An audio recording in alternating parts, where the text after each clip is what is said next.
मैं डॉक्टर अपर्णा चौहान आज आपको इतिहास से संबंधित बौद्ध स्तूप के बारे में जानकारी दूंगी, जो इतिहास के विद्यार्थियों तथा प्रतियोगिता परीक्षा की तैयारी कर रहे सभी लोगों के लिए बहुत उपयोगी है।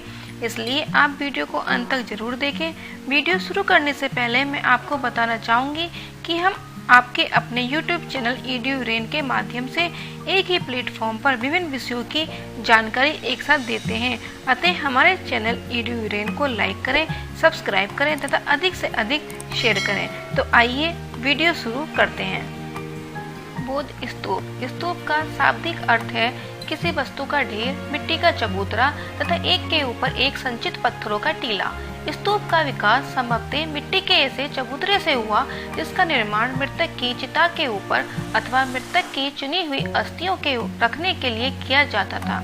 ऐसा प्रतीत होता है कि गौतम बुद्ध की मृत्यु के पूर्व भी इनका निर्माण विशिष्ट व्यक्तियों तथा राजाओं की समाधि के ऊपर किया जाता था।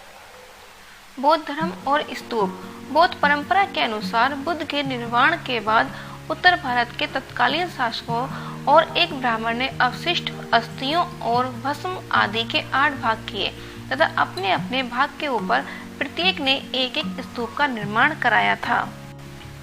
विनय पिटक के महापरिनिर्वाण सूत्र में इन स्तूप निर्माता शासकों का उल्लेख इस प्रकार है। मगध नरेश अजातशत्रु, वैशाली के लिच्छवी, कपिलवस्तु के शाक्य, अल कप के बुलिये, रामगाम के कोलिये, बेड दीप का एक ब्राह्मण, पावा के मल, कुशीनारा के मल। पिपली वन के मौर्य कुशीनारा तब पहुँचे जब अवशिष्ट अस्थियों का बंटवारा हो चुका था, इसलिए उनको चिता के चारों ओर बिखरे अंगारों से ही संतोष करना पड़ा, जिस पर उन्होंने अंगार स्तूप का निर्माण कराया। द्रोण नामक ब्राह्मण, जिसने अवशिष्ट अस्थियों तथा भस्म के 8 भाग किए थे, ने अस्थि कलश के ऊपर एक स्तूप का निर्माण कराया था। धातु पात्र होने के कारण स्तूप धीरे धीरे गौतम बुद्ध के प्रतीक माने जाने लगे और बौद्ध धर्म के अनुयायियों की उनके प्रति भक्ति भावना बढ़ती गई। इसका परिणाम यह हुआ कि बुद्ध की शरीर धातु, भस्म, केश, दंत आदि के अतिरिक्त बुद्ध द्वारा प्रयुक्त की गई वस्तुओं जैसे भिक्षा पात्र, वस्त्र आदि को रखने के लिए भी स्तूप का निर्माण किया गया। गौतम बुद्ध के जीवन की प्रमुख घटनाओं से संबंधित स्थानों पर भी स्तूप का निर्माण होने लगा। कालांतर में ऐसे स्तूप निर्मित हुए जिनमें किसी प्रकार की शरीर धातु अथवा अवशेष नहीं थे, किंतु गौतम बुद्ध का प्रतीक मानकर उनकी पूजा की जाती थी। स्तूप के प्रकार। नंबर 1, शारीरिक स्तूप। शारीरिक स्तूप सबसे प्रधान है, जिनमें गौतम बुद्ध की शरीर धातु, केश, दंत, मोगलान एवं आनंद आदि प्रमुख आचार्यों एवं भिक्षुओं के शारीरिक अवशेषों के ऊपर बने, उन्हें इस श्रेणी में रख सकते हैं। पारिभौगिक स्तूप। पारिभौगिक स्तूप दूसरा प्रमुख प्रकार है। पारिभौगिक अर्थात गौतम बुद्ध द्वारा उपयोग की गई वस्तुओं को रखने के लिए जो स्तूप बनाए गए, भिक्षा पात्र, चीवर एवं संघाटी तथा पादुकाओं आदि की गणना उन वस्तुओं में की जा सकती है। नंबर 3, उद्देशिक स्तूप। उद्देशिक स्तूप गौतम बुद्ध के जीवन से संबंधित घटनाओं की स्मृति से जुड़े स्थानों पर स्मारक के रूप में बनाए गए थे। नंबर 4, चैत्य स्तूप। चैत्य स्तूप अपेक्षाकृत छोटे आकार के बनाए जाते थे।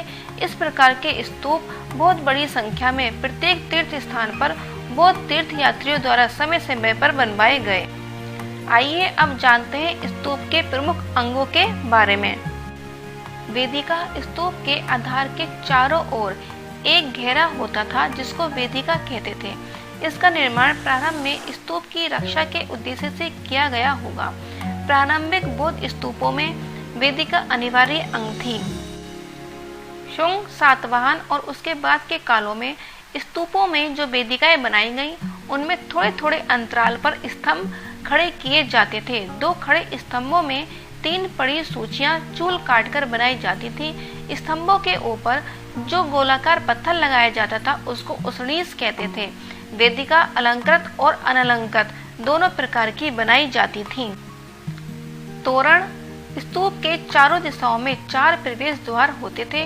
प्रवेश द्वार को अलंकृत करने के लिए कालांतर में तोरण बनाए जाने लगे। प्रत्येक तोरण के लंबवत 2 विशाल स्तंभ होते थे, जिनके ऊपर 3 धरणों को एक के ऊपर एक समानांतर दूरी पर क्षैतिजाकार रखा जाता था।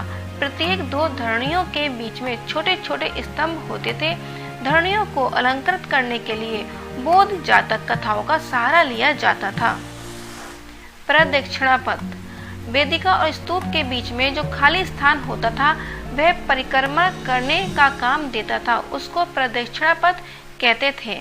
मेधी, वह गोल चबूतरा जिसके ऊपर स्तूप का मुख्य भाग आधारित होता था, उसको मेधी कहा जाता था।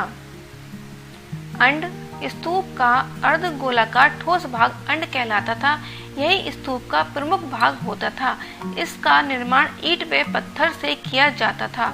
हर्मिका, स्तूप के शिखर पर अस्थि पात्र को गाड़ कर रखने के लिए जो स्थान होता था उसको चौकोर वेदिका से घेर दिया जाता था, जिसको हर्मिका कहते थे।